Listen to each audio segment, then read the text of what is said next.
बड़ दुखर विषय आसंता काली विधायक संजीव मल्लिक बासभवन में जो विजु जनता दल तरफ जो प्रेसमिट करते जो अभियोग आनी ता संपूर्ण मिथ्या।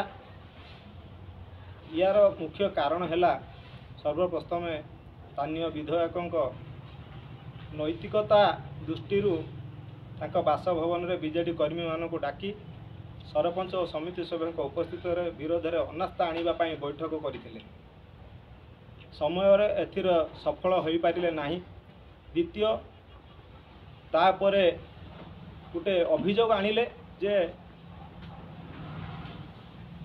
महात्मा गांधी कर्मनिधि योजन अर्थ हड़प ये एक भित्तिहीन मिथ्या अभियोग। यही मु मिथ्या अभियोग बोली प्रकाश करुच्ची।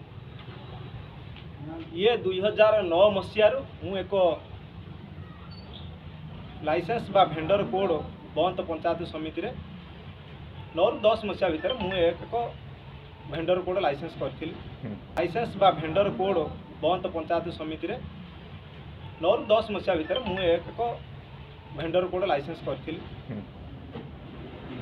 मोर गोटे गाड़ी थिला मु रड सीमेंट डीलर थी। चेयरमैन हेली 2022 मसीहा।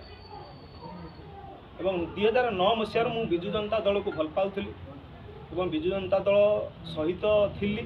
2 वर्ष है सी आसिले 2 वर्ष भितर कौन जापारे ना मुझे दुर्नीति करूली बोली।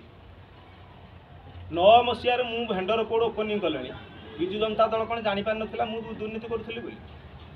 तेणु या एक राजनीतिक आक्रोश लोक मानकर सुविधा एवं स्वार्थ को आखि आगे रखिकी सरकार जो प्रतिबंधक सृष्टि है बंद पंचायत समिति से